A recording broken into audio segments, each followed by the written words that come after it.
LegacyMaker, the all sports network, presents a SIRTOBA media production where the struggle is real to be awesome. 5, 4, 3, 2. The wait is over.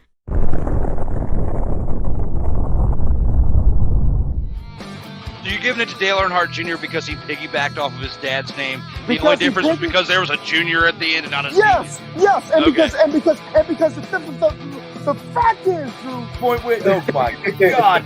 I had Miami Heat winning last night. I was upset too when they lost. This with you because of the fact of what you.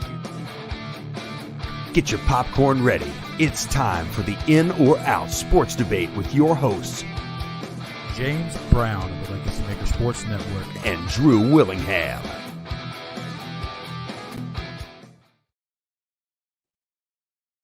Hello, everyone. We are live with episode 60 of the In or Out sports debate.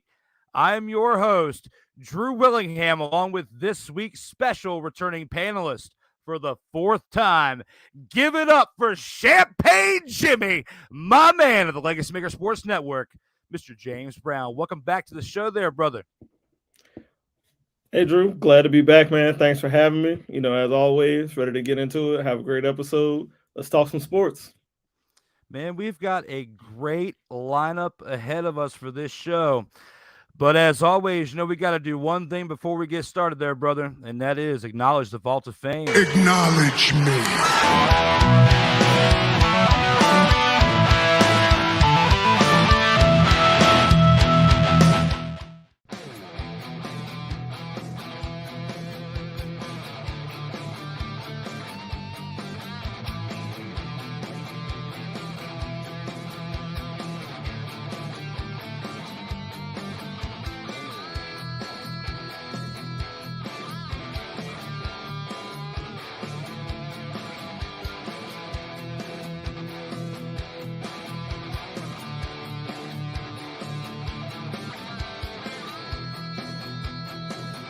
This is why this show is so important, and this is why I am personally validating and vouching for this show. If you are anybody in media, sports, professional wrestling, anything, you need to be on In or Out Sports Debate with my man, Drew Willingham. That's right, you guys. That is the Vault of Fame, recapturing the past 59 episodes, leading us up to episode 60 right here. You can check out the LegacyMaker Sports Network on these handles right here at Facebook, Twitter, Instagram, YouTube, LinkedIn, and the new TikTok channel, as well as you can capture all of the articles and the latest at LegacyMakerSports.com. You can check out the In or Out Sports Debate on Facebook, Instagram, TikTok, Twitter, and Twitch, as well as the audio platforms listed here as well on Apple and Google Podcast, Spotify, Amazon Prime, Anchor.fm, and you can always download them individually on iTunes. We are here for episode 60, the Champagne Jimi edition. We are back for that edition. Welcome back, brother, for the fourth time. How does it feel to be back here on the show? Feels good, man. Feels good. Definitely glad to be back. You know, can't wait to get into it. Feel like we got another good one on our hands here today. We definitely do, my man. And with that being said, let's go ahead and take this into round one. Round one.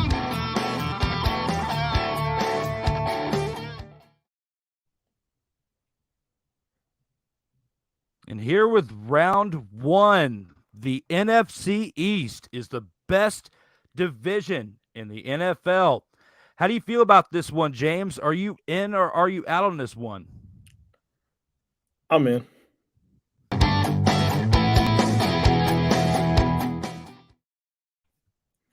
Definitely, man. I mean, the NFC East has definitely been the surprise of the season so far. We're in the week 12 here. Every team in that division is over 500. You have the Eagles leading the way at 9-1. The Giants and the Cowboys are both 7-3, and the Redskins are sitting at 6-5. And if you told anybody this at the beginning of the season, that through 12 weeks, that everybody in this division would be above 500, people would probably look at you like you were crazy, especially like with everything going on, the Giants having a first-year head coach in Dable, trying to figure out is Daniel Jones going to be the guy? Can Saquon stay healthy? Dallas, you know, are they going to be the team that we thought they were, you know, every year? it seems to be that, this is going to be the Cowboys finally do it. So, that pressure's on them. The Eagles, we saw all the moves they made in the offseason to just, stack that defensive up, give Jalen Hurts some weapons. They brought in A.J. Brown. And then even Washington going out to get Wentz, even though that hasn't quite worked out. Again, they found magic with Taylor Heineke. Hopefully they stick with it this time. We'll see. But, the NFC East, man, I got to give it up to them. Definitely the best division in football right now. I have to agree with you on this too, and it's not really that close. I'm in on this as well.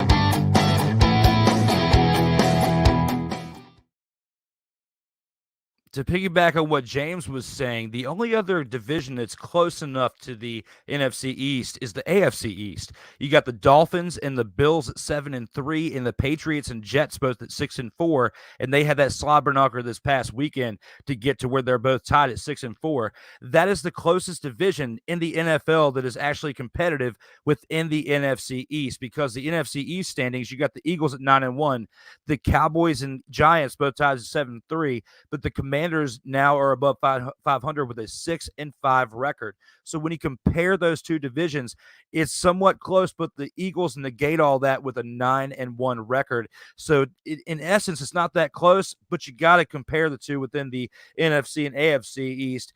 It's going to be one of those two teams, I feel like, coming from those two divisions that's going to be in the Super Bowl. I don't know, man. I see where you're going.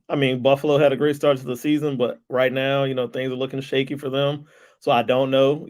They beat Kansas City the first time around. If they were to meet up now, I would take Kansas City again. As of late, Allen's looked a little shaky. We know they don't have a consistent run game. They've proven that, you can run the ball on that defense. So, we'll have to see. We'll see if the Buffalo that we saw at the beginning of the year that was dominant comes back. If not, it's going to be a tough way to get there. But as far as the Eagles, we haven't really seen them slip up too much. Yeah, the Colts gave them some trouble this past Sunday, but they were able to gut it out and get the win. And I feel like that's going to be something that helps them in the long run as well. Having that adversity at this point in time. That way, when it comes up again, all right, we've been through challenges before this season. We've overcome it. We've already been there, done that. So, it'll help them out in the long run. But I definitely feel like, NFC East is where it's at. My only thing with the AFC East, I can't say all the teams are watchable. I feel like when it comes to the NFC East, all the teams play a good enough game to where it's like if it's on TV, it's watchable. Whereas with the AFC East, man, that game we just saw this past Sunday between the Jets and the Patriots, you said slobber knocker. I'm thinking more so like, sleep. Like, I couldn't get into it, man. I know defensive struggles and whatnot. But the offensive side for both sides of the ball really weren't able to really do much as far as, scoring points, yards, and whatnot. But the Jets' offense definitely looked putrid. Not something that you can consistently watch. And I definitely feel like they're missing Breece Hall. He went down with the ACL injury a couple weeks back, and he was definitely an explosive home run hitter for that offense. I feel like they're missing him now. We'll see how it looks going forward, but not looking too good right now for the Jets offense, especially with Zach Wilson at the helm. Yeah, it's definitely going to be interesting to see going forward how that happens. We do have to acknowledge one thing with the NFC East, the Cowboys, and what they did to the Vikings this past weekend. They definitely exposed Kirk Cousins for what he is. And we were just debating a couple episodes ago talking about if Kirk Cousins was elite or not, and they definitely exposed him for what he was. That defense was phenomenal. Any Cowboy fan who's watching this show right now, definitely leave it in the comments talking about how you feel about that game that you had this past weekend, because me, as a Washington fan, it was definitely like I was watching that Cowboy game, man. It was, on the red zone and everything. It was definitely a wild game to see. It's great to see Taylor Heineke being there and doing what he's doing for Washington, and we don't have to worry about the Carson Wentz debacle or anything, because he's been set in stone as the starter for now until something drastic happens. Hopefully it doesn't, knock on wood. We want Heineke to keep on starting in Washington. Dallas is definitely getting it going at the right time, and they're definitely, if the Eagles take the division, Cowboys can be a dangerous wild card. They can definitely be a dangerous wild card. And what we saw in Major League Baseball, the Phillies were a wild card, and the Braves and the Braves and the Mets were taken out by the wild card, the lowest wild card ranking Phillies. We could see something like that with a third, because there's 3 spots in the NFL as well. Maybe that other spot goes to a team with an NFC East, whether it be the Giants or the Commanders. It's still early enough to tell for either one, but the Giants are playing solid ball. This NFC East is definitely the best division again to watch, and it's been a while since we could say that too, because 10 years ago we could arguably say it was the best when you had RG3's rookie season and everything, that 2012 year. So 10 years ago, yes, and finally it's come to fruition again. And as a fan of within any team within that division, you got to be happy right now at this point in the season. Definitely, man. I mean, like we said, for the Giants fan base and the Commanders fan base, if you told them 12 weeks in, you're sitting at 7-3 or 6-5, you'd say, I'd take it. Because it's like coming into the year, nobody thought that. Everybody thought that those 2 teams would be a few of the teams competing for a top 5 pick. And they're like, nah, this year they're showing it all. They're putting it on film. They're putting it out there. The guys are going out. They're laying it all on the line. Daboll's turned that whole Giants team around. I know they just had the hiccup against Detroit. But, I mean, they've played great ball. Daniel Jones has looked great. It might look like maybe he is a guy. I mean, he's definitely at least worth getting that 5th-year extension now, possibly even a franchise tag year. So we'll see. But, I mean, and then honestly, I'd argue at this point, you might could say all 4 of those head coaches could be consideration for coach of the year if they continue this pattern, man. I mean, all of them have performed above expectations, in my opinion. And I feel like that goes a long way for coach of the year consideration as well. If any of those coaches won it, I wouldn't be surprised.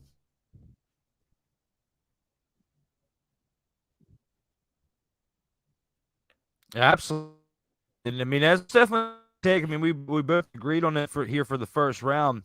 And we've got quite a few bit more to go left. We got another round to go here within football as well. Let's take it to round 2. Round 2.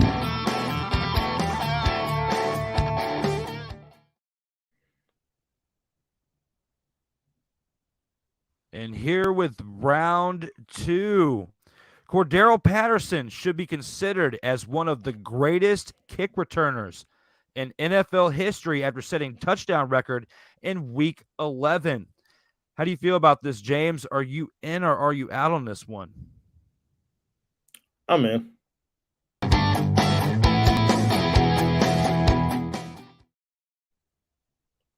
I mean, definitely I'm in. I mean, it's a no-brainer. The guy has the record now for the most kickoff returns for touchdowns in NFL history at 9. I mean, anytime you have the most of something in an entire league, I mean, you have to be considered one of the greatest to ever do it. I mean, granted, you have guys like Devin Hester, Deion Sanders, Brian Mitchell, a lot of great return men, Terry Metcalf, his son Eric Metcalf. A lot of guys have done it.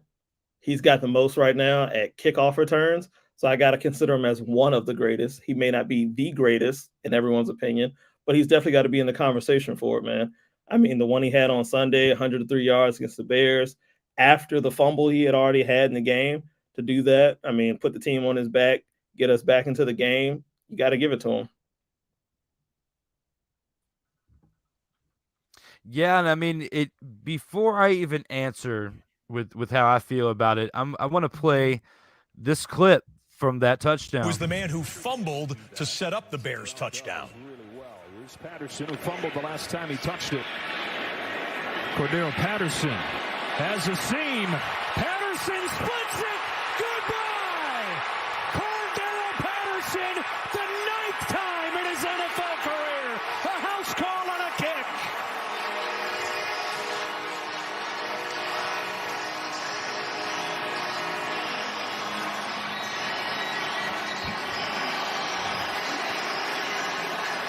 I tell you, that was tremendous. And extra celebration, not only for the massive touchdown, not only because Cordarrelle Patterson's a great teammate, that is the new NFL record. We've just looked it up. That is 9th kickoff return for a touchdown for Cordarrelle Patterson. He passes, no, believe it or not Devin Hester. Hester was combination of punt returns and kick returns. He passes Josh Cribbs and Leon Washington, who had 8 career kickoff returns for a touchdown. And there you see the graphic. Cordarrelle Patterson stands alone. 9th career kickoff return for a touchdown. And with that being said, James, for this one, I got to agree with you. I'm in on this as well.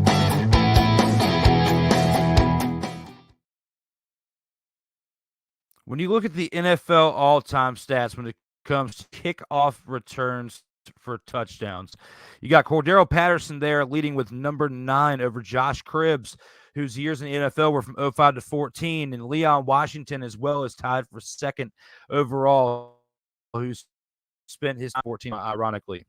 Then you got 4 people tied for, or actually 5 tied the 4th place overall between Mel Gray, Dante Hall, Ollie Matson, Gale Sayers, and Travis Williams. And they are all tied with 6. So for him to have a 3 overall lead between 1 and 4 says it all. I got to give it to him. And he's only 30 years old. 30 years old. And he has done that. And his longest one wasn't even that. His best one was what he did almost 10 years ago in 2013 as a member of the Minnesota Vikings. Let's take a look at that one. Getting things started. Green Bay won the toss, deferred, so the Packers will kick off. Cordarrelle Patterson will take it from 8 yards deep, and one of their number 1 draft choices through the middle, and he starts things with a great run back being chased by Mastay. He can't get him, and all the way for a touchdown. And they're going to rule it 109 yards, which equals the longest play in the history of the National Football League. You can't have a play any longer than that.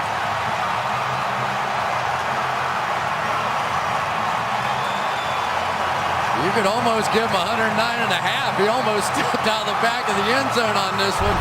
One of the most exciting young players we've seen come in the National Football League in a long time. This one wasn't easy. That was a tight little squeeze of a hole that he had to maintain full speed through. He's done it again, his 2nd of the season. Exactly the type of start that the Vikings had hoped for. They've been playing so much from behind this year. They wanted to jump out in front, and it takes them all of 13 seconds to do it. Blair Walsh with the extra point, and just like that, it is 7-0 Minnesota. Take a look at how close to the line Cordarrelle Patterson was. There he goes, about maybe a foot or so away from the end line. And then this is just all raw talent. That is not much of a spot at all. And then the ability to re-accelerate. That's their 3rd return for a touchdown now out of special teams. I tell you, Mike Prefer's group doing a great job. Well, I'll tell you what, Antonio Cromartie and Cordarrelle Patterson will not want to see this building get blown up in a couple of months, because the 2 longest plays in the history of the NFL have both taken place here. Cromartie did it on a missed field goal attempt in 2007, and there goes Patterson. So 2 109-yard plays in the history of the NFL, both taking place here. And let's go to the tape, and here's what Cromartie did. Missed field goal attempt, barely stays in bounds, playing then for the San Diego Chargers, and off he went, which until now has been the only 109-yard play in NFL history. It was definitely interesting seeing what he did back there with Minnesota Vikings and all of those ones that led up to the record-breaking one that he just had this past weekend. We witnessed history. There's not going to be potentially anybody else that can get, almost 10, and he's only 30 years old. He may get the 10. He may even get a few more than that, and that's a position that he likes to play as a kickoff returner. He excels at that better than he does as a wide receiver. Definitely, man. I mean, him coming over, starting off that running back role, he's always told the coaching staff from reports, hey, look, put me back there. I want to return a couple, whether it be punt returns, kick returns. He's always been that type of guy where it's like, hey, look, I'm willing to step in and help the team out wherever I can. Even last year when there was thoughts, they might even throw him back at safety for one game. I think we were short of safety or 2. He was like, I'll do that too. So, he's got a great attitude. He's been a big help for the team. He's been a real locker room guy I believe this team can rally around as well. So, having him in Atlanta, love to see it. Glad he got the record. Hopefully he stays healthy. We see a couple more. Absolutely. And for those of you viewers out there on YouTube or Twitter or LinkedIn or Twitch, go ahead and leave us some comments here and let us know what you think about these past 2 rounds between Cordarrelle Patterson, if he's the greatest of the kick returners in NFL history, or if you also feel it within round 1, if the NFC East is the best division within the NFL currently. We do have some more topics to cover here with the In or Out Sports Debate. But before we go much further, we do have some breaking news that we have to discuss here.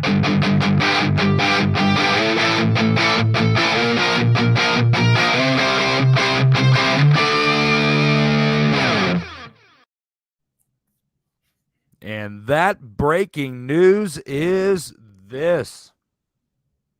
Next week, episode 61 will be live here Tuesday, November 29th at 8:05 p.m. Eastern. Joey Raymond returns for another episode here on the In or Out Sports Debate, episode 61, here on the LegacyMaker Sports Network. Guys, we are back, though, for episode 60 this evening. Happy Thanksgiving edition. Hopefully everyone is doing well out there in these streets. It is that time of year where we give thanks. Thank you, James. That's why we have the Vault of Fame as well. Thank you to all of you who have been here to be part of this. And if those of you who are viewers out there who are part of this as well, who are currently watching, who were a participant on this show, thank you very much, because without you, this wouldn't be possible. 60 episodes total, 55 episodes this year, James. We're just talking about in the green room before we started. 55 episodes so far in 2022. Thank you, everybody who've been here with me to party every single week here on the In or Out Sports Debate. But, guys, we have another round we have to do. That is round 3. Another interesting one here to go a little bit of NBA action. Round 3.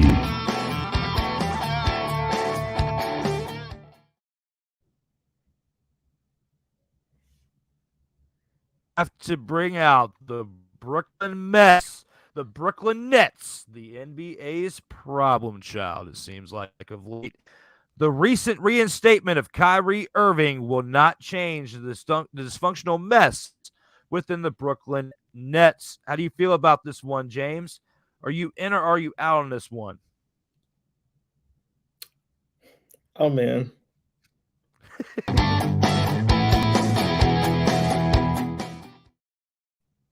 Oh, man. And at this point, it's not Kyrie individually. I don't think it's Kevin Durant. I think it's just the Brooklyn Nets as an organization. I don't know what it is about their pieces, their coaching staff, their front office.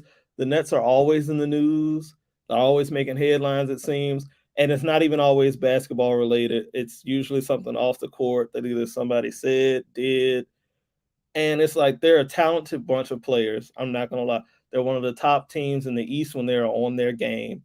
But the bottom line is, when these guys came together, they have not accomplished anything they set out to do. They have not sniffed the championship. They haven't even made the Eastern Conference Finals yet, I don't believe. Whether it's injuries, guys being out. We know Kyrie was out through the pandemic. I just don't know what it is. Now, he's back. We'll see if he can stay healthy. We'll see if Durant can stay healthy. Maybe Ben Simmons can start hitting more shots. I just don't know, man. I don't know. But the Nets are going to net, and it looks like, for right now, just take what you can, because you never know what tomorrow's going to bring with the Brooklyn Nets, man. I'm just thankful that everybody's back together. Absolutely. I mean, you've got Kevin Durant that's healthy. You got Kyrie there. It's been a nightmare, but I got to agree with you on this one as well. It won't change it.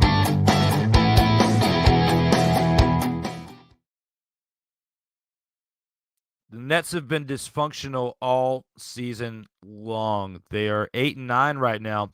They're actually in the contest with the Philadelphia 76ers right now, who are 8-8 currently. The 76ers are. But the score is 10-7. The Nets are up by 3, so who knows?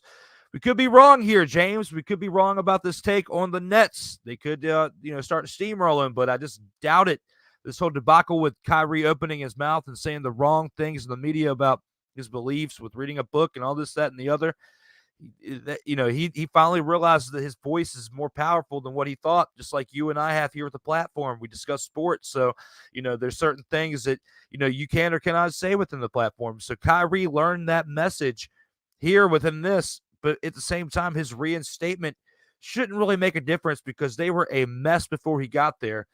And unless he's a completely changed person and does a 180, not only as a person, but as a basketball player, that's what we need to really see out of Kyrie, because he needs to actually gel with Kevin Durant. This bench needs to come together too, and they need to have a whole overall team resurgence. You let go of Steve Nash, it's a completely different ball game now. There's no more excuses. You got everybody together, but I just don't feel like it's going to change this functionality like you as well. It's going to be the same. I feel like the dysfunctionality is definitely going to be the same, but I mean, I know Kyrie gets a lot of flack, with what he just recently came out and said with the earth being flat. And I like Kyrie. I like him as a player, I like him as a guy. He's one of the most philanthropic players that the NBA has. It seems he's always giving to somebody or lending out help wherever he can. I know he had his trials and tribulations, but hands down, I got to give it to him. Hell of a guy, hell of a man, hell of a basketball player. And I personally just hope he stays healthy, he's able to ball out this season, and that he can parlay this into an extension either with the Nets or somewhere else, because Kyrie Irving still has a lot of great basketball to be played. And whether that's in Brooklyn or elsewhere, I'd love to see it, man. I'm rocking with Kyrie. Yeah, man. With this one, it's a no-brainer. And I know we've started off the show agreeing a lot with stuff, but I mean, it's just these topics. I got a feeling we're going to start differentiating here soon. But we've got to acknowledge the comments we got from the fans. Thank you for the fans that have been with us to start the show. And we're going to acknowledge you here in a second. But before that, let's go ahead and check out a promo we got for an upcoming show to the LegacyMaker Sports Network. For those of you professional wrestling fans, get ready. LegacyMaker, the All Sports Network, presents a SIRTOBA media production where the struggle is real to be awesome.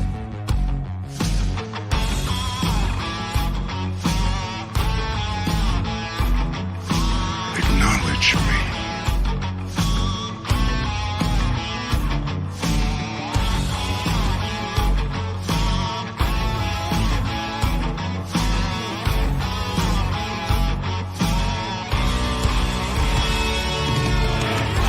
You should know your role and shut your mouth!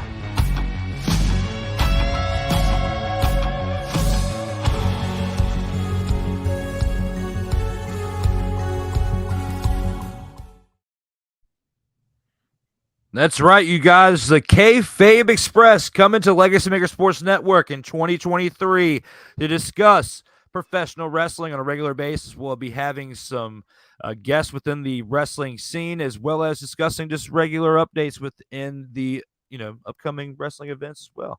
So with that being said, we've gone through 3 rounds so far in the Under Out Sports Debate. Let's go ahead and acknowledge the comments we got so far from the fans. Keep them coming.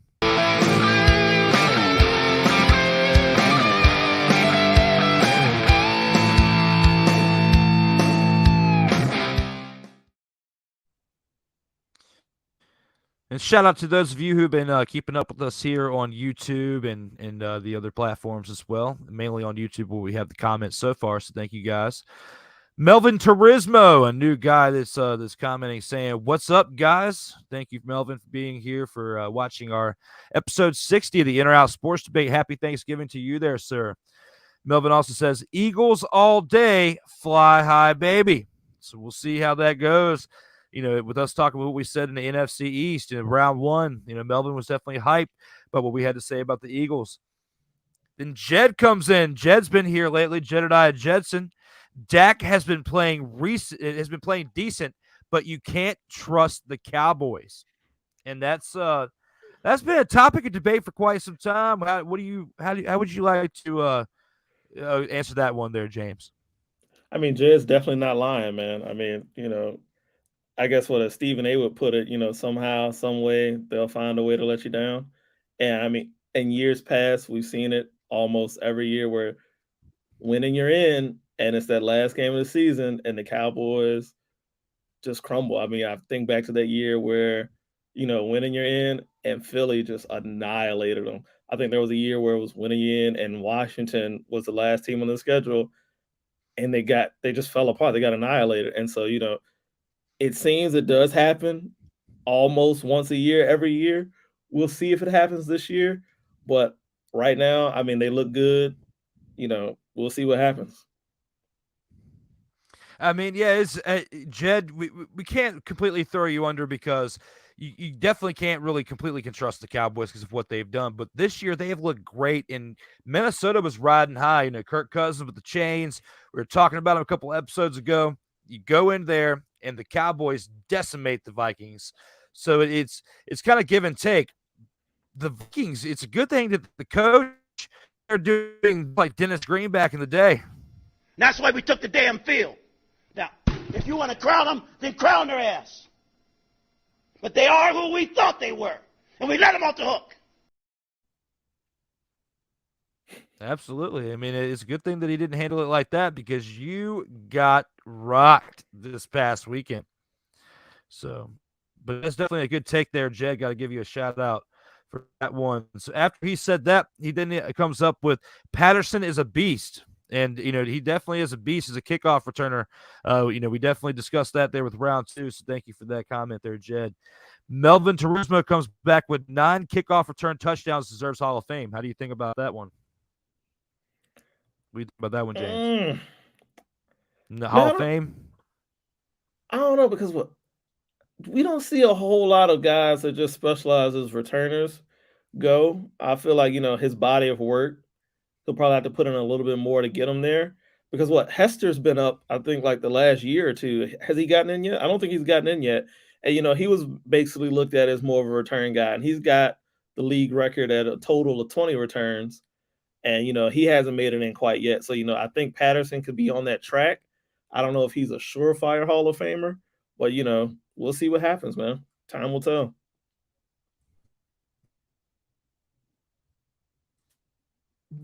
Yeah, only time will tell when it comes to that. I mean, it was definitely that's definitely a good one to throw out there, Melvin. That's gonna be something we could debate for quite some time to see if that actually happens or whatnot. But when it comes to the next one, we've got another new commenter, Omar Bradby. Thank you for being here there, Omar. Says, let's talk about the Commanders, guys. Well, we did. I don't know if you were there when we talked about Heineke and, coming in and all that stuff. I don't know if you missed that or whatnot, but we definitely did talk about the Commanders. I don't know if you swooped in a little bit after that, but, kind of recapping that, the Commanders and what they've done with Taylor Heineke has been nothing short of a remarkable. The guy, I've got his shirt. I wish I would have worn it tonight, the Legend of Taylor Heineke shirt. I've got that one where he's diving for the pylon a couple of years ago against the Buccaneers or whatnot, where he really made a name for himself. And man, I'll tell you what, it was sad to see him getting knocked down for Carson Wentz, but it just goes to show that was that extra chip that he needed on his shoulder to prove, like, he's kind of like the Brett Favre of this generation. Doesn't throw for 400 yards like Brett Favre did or 340 yards, but he's tenacious and moves around the pocket and extends plays and keeps the play going to where they have a chance. And Terry McLaurin is now inside the top 10 of NFL receiving because of what has been going on with Taylor Heineke. I mean, definitely, man. Heineke has been great for Washington. Hopefully, they realize that now. The front office will see it. The coaching staff will see it. I believe the coaching staff might have always seen it. I think this one could be more so on the front office end. But whenever the guy takes the field for the Commanders, it's like watching magic in a sense. The team responds to him. The fans respond to him.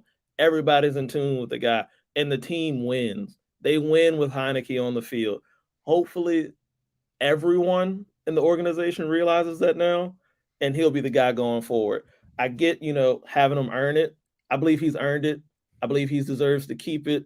Even if Wentz comes back healthy, Heineke should be the guy in Washington, hands down. Absolutely. And they say Chase Young might be back this week too. So that's another thing looking up for the Commanders.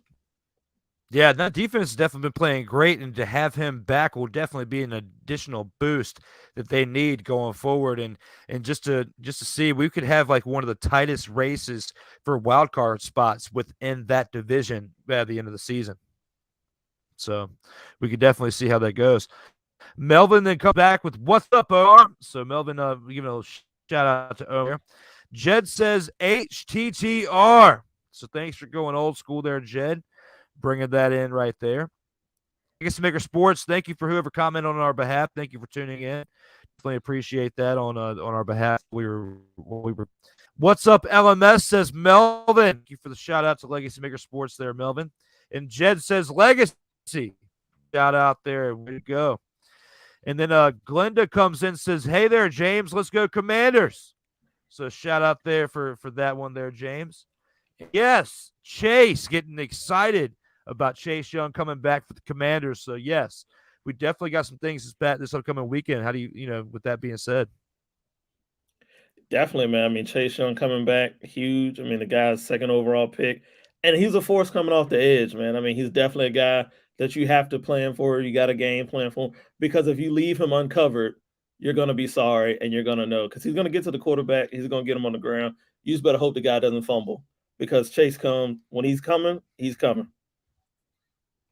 Absolutely. Definitely be interesting to watch how that all pans out. Now that we're a little over halfway over the season, gone through 11 games there in Washington. You got 11 games down. You got 6 to go. 6 impactful games, but says the rest for the NFC East. We could definitely see some pretty good things going forward within that. But speaking of that, guys, thank you for the comments for the first half of the show. Fans, keep them coming throughout the rest of the show. We'll acknowledge them at the end for the medial mayhem. The mayhem culmination at the end of the show. But for right now, we definitely have some more in store for you. We got to get to, and that is the next will be round 4. Round 4.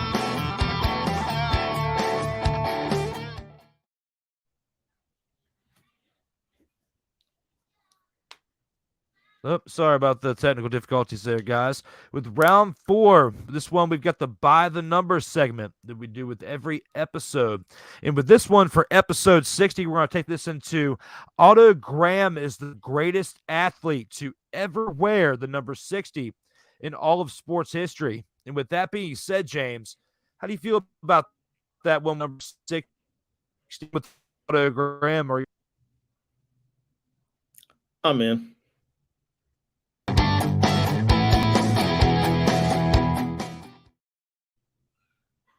So, yes, Otto Graham is definitely the best player to ever wear the number 60. And I know a lot of you might be like, oh, 60 is a weird number for a quarterback. It is. It definitely is. But, he started off with that number for the Browns back when they were in the All-American Football Conference. Then carried over for a little bit to the NFL before, league rules eventually made him switch. But, I mean, definitely was a force. The guy played 10 seasons. And interesting fact, of those 10 seasons, won 7 championships. Not to mention, he is the only quarterback in recent memory, probably ever for the Browns, that can actually say that. He's won a championship for the Browns.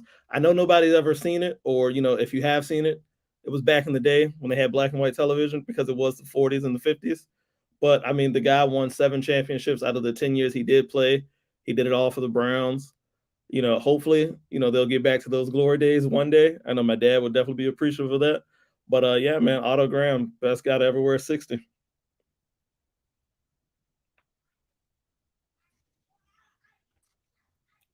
Well, while we're waiting for that, let's see, other 60s in sports.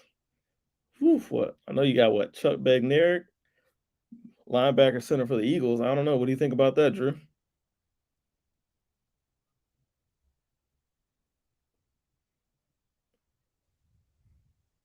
Well, when it comes to that, you got a good point when it comes to Otto Graham. And before I even give my take with that, I feel like we should see this highlight reel of Otto Graham. And to kind of go with your take of being in with that, kind of give a little bit of a defense to it. To watch Otto Graham was to watch a winner.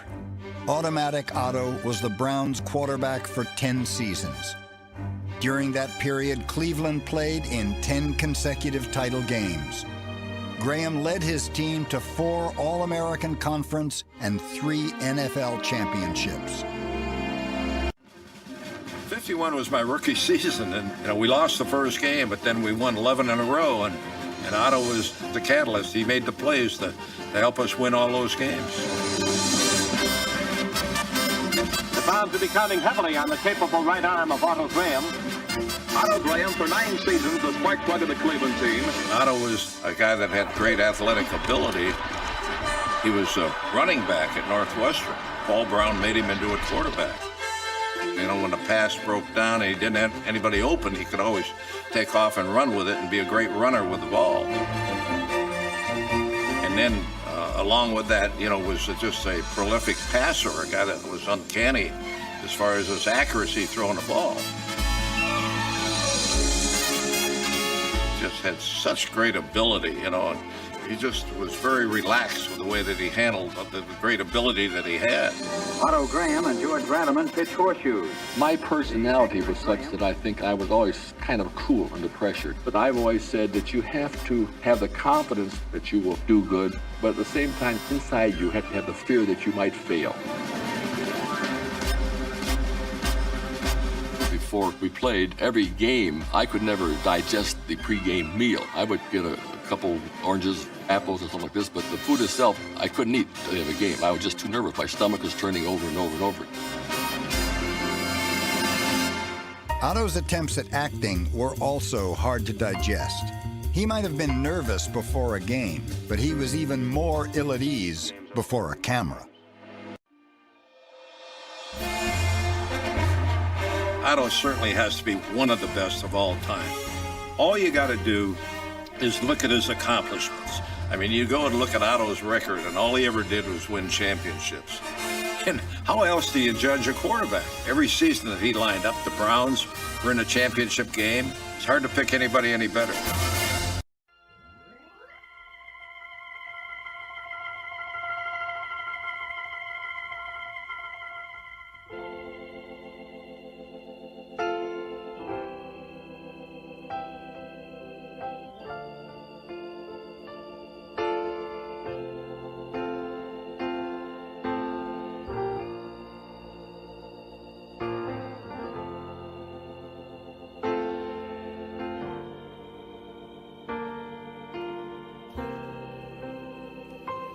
How do I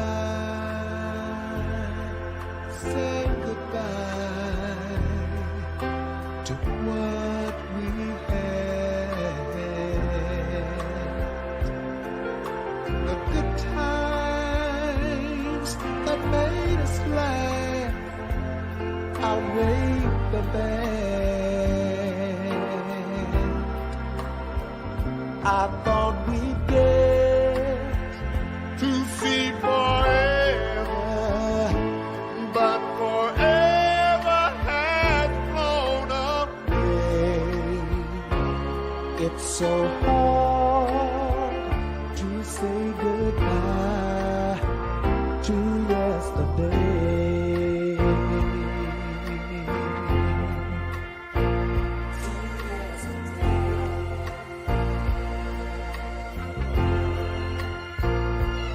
I don't know where this road is gonna lead to.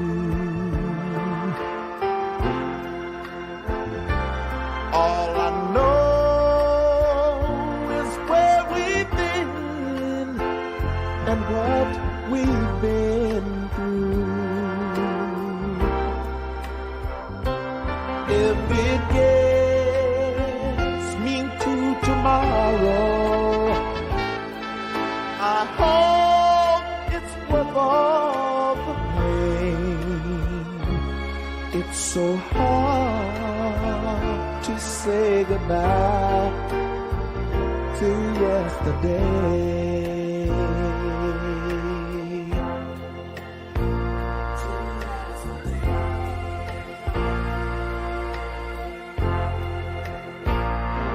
And I'll take with me the memories to be the sunshine after the rain.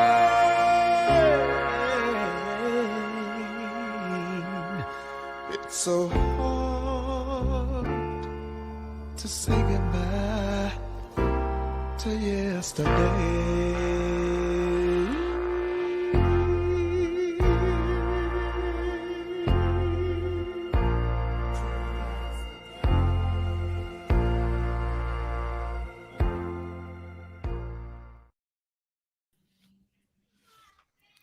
Hey man, that highlight reel kind of speaks volumes to kind of go with what you were saying, to kind of back you up on that. But despite that video that we just watched, James, I have to disagree. I'm out.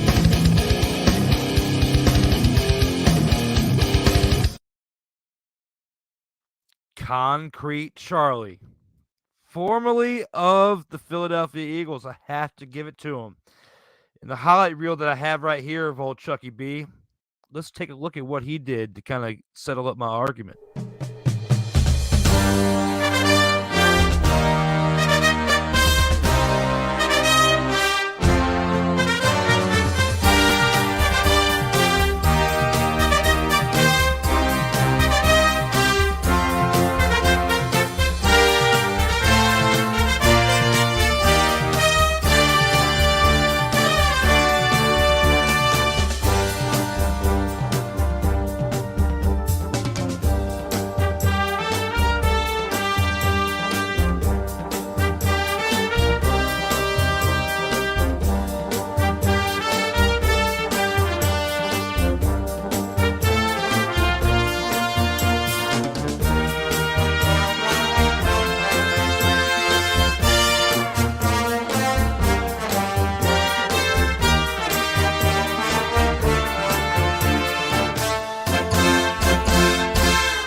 I mean, Chucky B, man, concrete Charlie, that what he did there. And not only between that highlight reel, we got to look at what he did to Frank Gifford. Look at this minute clip. A one-way street, and a Mack truck is coming the opposite way. Frank Gifford caught the ball underneath of Bednarik, and he was trying to get to the sideline to stop the clock. Well, he got stopped. I mean, he got hit.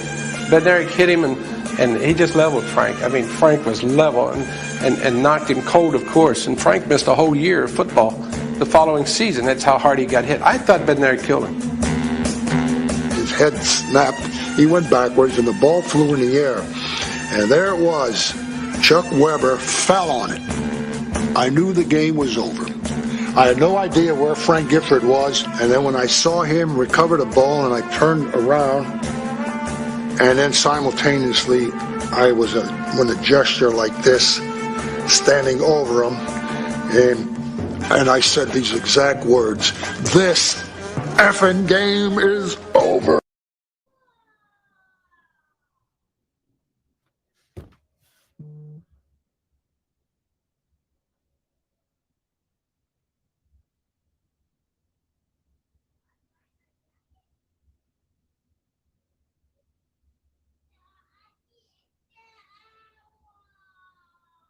Yeah, I can see why you went with Bednarik.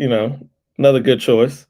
Playing both ways for the Eagles back in the day. One of the last guys really come to mind to do that. Played both center and linebacker for him. Had some great years.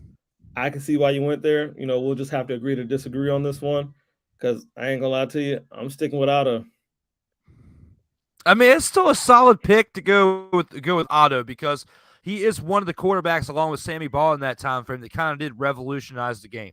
Okay, so and to a standard, because he was around the time that Johnny Unitas was forming around and stuff like that. But you got to give a solid case to Concrete Charlie and what he did on the defensive side as well. He's part of the Hall of Fame as well, inducted in 1967. Like I said, solid guy, Hall of Famer, the whole nine. Definitely deserves his flowers, man. Absolutely. So, guys, we've covered so far 4 rounds here. We've got 1 round left here with James Brown, the final round. Final round.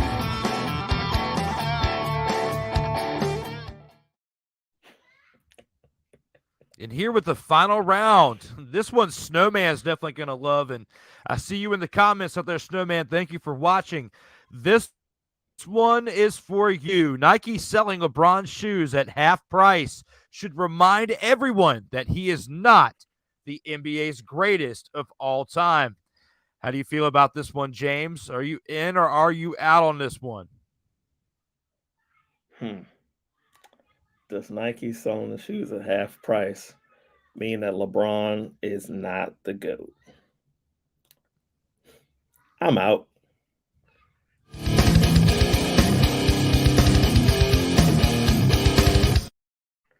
So yeah, I'm definitely out on this one. And before I really go in, I just want a little bit of context. And when you say half price, are you referring to LeBron 19 models from last year that are selling at half price? Because the 20s are out now, and those are still at full retail, $200. So which half price? We talking about last year's model or this year's model? Because this year's model is still at full price, riding high, selling off the shelves. So, which one are we talking about here? What are we talking about? You look at the LeBron 19s, which was an important shoe, and he wore it during Space Jam in the 2021 regular season.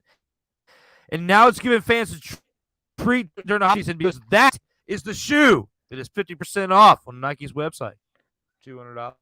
I mean, it's last year's model. Last year's model is last year's model. Whether it's in Space Jam, the year before that, it's half off. It's last year's model, man. LeBron's it's still on sale. When is the last time you saw Jordan newer thing? There's a lot. Team Jordans, mids, lows. Champagne Jimi. Like not every. When was the last time only retro Jordans sell out, man. Only retro Jordans usually sell out, and there's even some of those models that sit. Granted, they don't go on sale because Nike doesn't market them on sale. But yeah, LeBron's go on sale the following year. There's never been a year where LeBron's shoe he was wearing it that year and it went on sale at half price.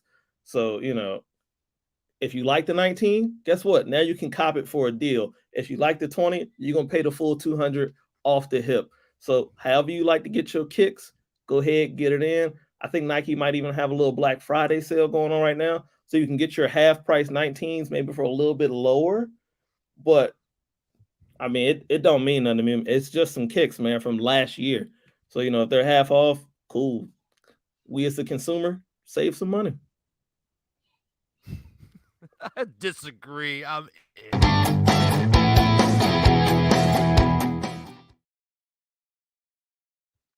And my solid argument with this is I do not remember a pair of any Jordans ever. The previous models, the newer models, last year models, decades ago models, because they didn't make but so many of the originals, being ever half off, James. Where'd you find Jordans half off? Tell me, because I would have got them. Half off Jordans, because that's balling on a budget money. Half off Jordans. But LeBron's, no. Because when you have a comfortable enough shoe, $17,000, like a pair of Jordans, then we can have this argument of greatest of all time. Greatest of all time basketball player, Michael Jordan. Greatest shoe marketer within Nike and Jordans, that is Air Jordan. That is Michael Jordan. LeBron, no, he sucks. That's why he has half-off shoes. I don't care if it was last year's model, Space year's model, his pajamas model when he was 12 years old model, when he was repping his own shoes and taking a pair of Sharpies and writing them on a pair of Converse and saying LeBron number ones.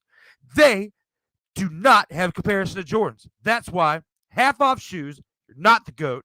And that is how I feel about that. Champagne Jimi. Hold on, I'm gonna see if I can find some retro Jordans for half off. And might take me a while, not gonna lie to you, because yeah, they do sell out in the popular models. But I mean, at the end of the day, man, we're talking about kicks. Jordan could have wore LeBron's and he'd still be the GOAT, in my opinion. LeBron could have wore Jordans, and it's not gonna make a difference. It's kicks at the end of the day, man. Kicks don't make the man. The man makes the kicks. Okay, but to go with this. When Jordan was still in his active career and his shoemaking was still at the beginning stages, but he was still pumping them. When was his shoes ever half off? Because I looked it up before the show started and I couldn't find an article. And I spent hours creating this show, producing stuff, and I can find it. You tell me. When was there ever a time that Michael Jordan was playing and he was Yo King and he was the best? Because Michael Jordan is still the king of basketball, is still the greatest. He's been that way for us for decades. But when was there ever a time that he had shoes that were half off when he was the king of basketball? Never. Jordan, I'm sure there's and somewhere LeBron out there. Somebody comment below your half off Jordans that you got back in the day. Somebody had them out there. I don't know. We might see you in the comments here in a second because we'll acknowledge those here shortly here at the end. And guys, we've definitely gone back and forth for these 5 rounds. James definitely been great to have here with debating back and forth with these comments. We started getting heated here towards the end with the ones that we had, so it was definitely a great way to go towards the end of the show. But before we go too much further, we got to acknowledge his induction again into the Vault of Fame. Acknowledge me.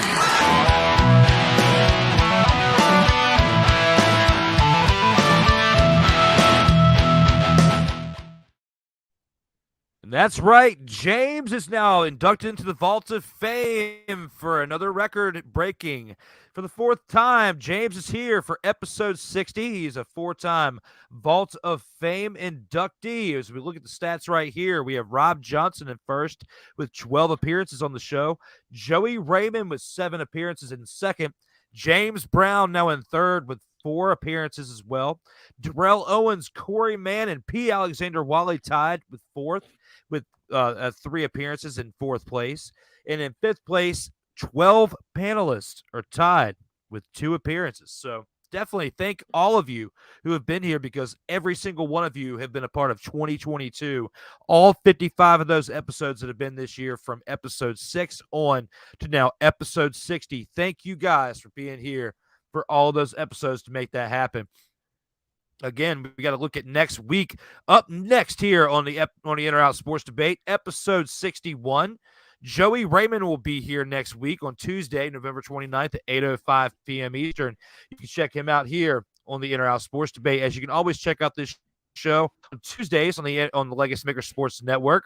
On the LegacyMaker Sports Network handles listed here below on Facebook, Twitter, Instagram, YouTube, LinkedIn, as well as TikTok, and LegacyMakerSports.com. You can always check us out as well on the In or Out Sports Debate platforms on Facebook, Instagram, TikTok, Twitter, and Twitch, as well as the audio platforms listed here as well on Apple and Google Podcast, Spotify, Amazon Prime, Anchor.fm, and download them individually on iTunes. Again, we are here for episode 60, the Champagne Jimmy edition, here for episode 60. We've gone through all 5 rounds of all the topics. We only have a couple things left to acknowledge. And the next thing that we have left is to acknowledge the comments from the fans that we have to end the show. Let's go ahead and see what our fans have to say to round out this show with the mayhem culmination. Let's see what our fans have to say right here on the show.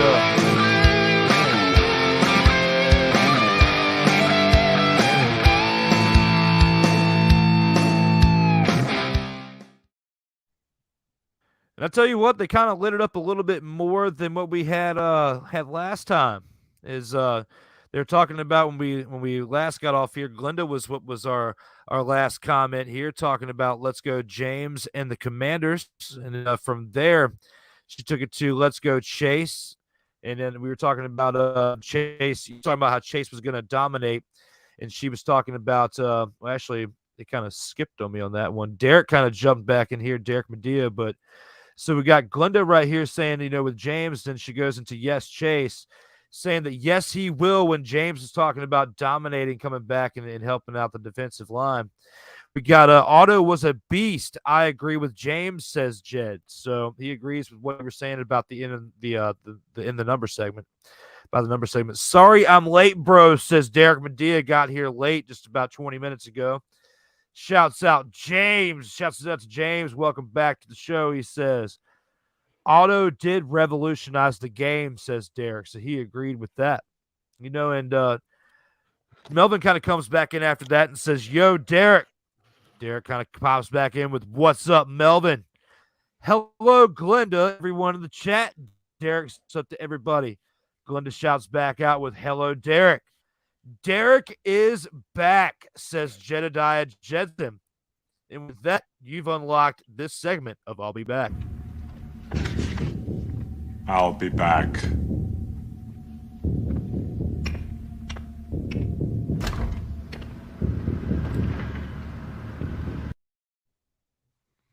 Derek is back, so thank you for acknowledging that, Jed. Jed says, yo, to Derek. Holy expletive, 60 episodes already. So thank you for shouting out to that. And for that, we got to give you this.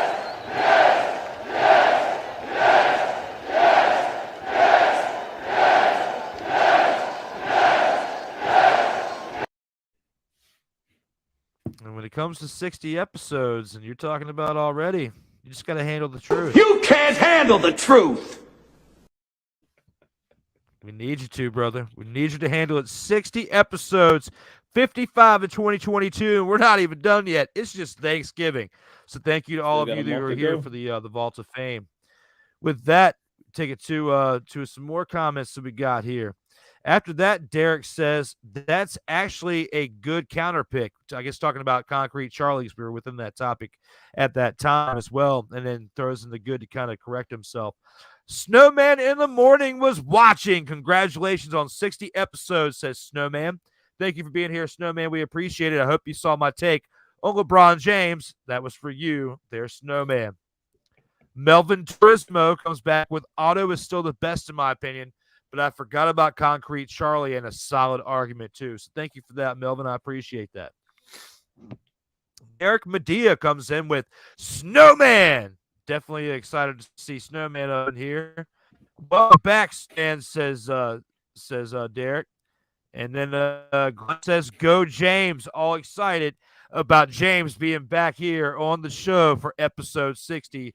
And definitely go James, man, because without James, we wouldn't have been able to get through episode 60. So thank all of you who were showing James the love here for this episode. We've only got one left to do so far. We've gone through everything except for the final word. Let's go ahead and take it into that and see what we've got left to discuss out of everything that we've discussed in the show. Let's take it into that final word.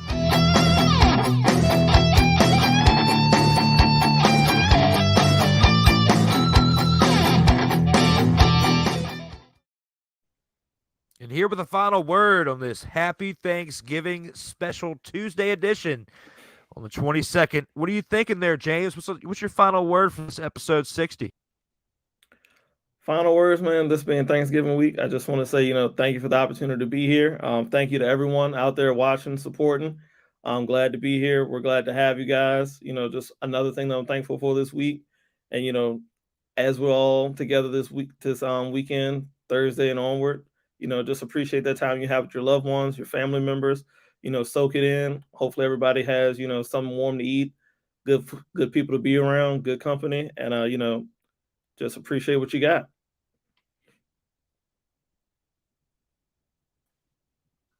Absolutely, man. And I can't thank all of you enough because I appreciate you all enough, just with the Vault of Fame, and it speaks volumes there with it myself. So thank you again for acknowledging, me, the show, everybody here with Legacy, the fans and your family too. And I'll take it into that as well with my final word. Happy Thanksgiving week, man. We've definitely got here to this point, 2022. The year has gone by fast.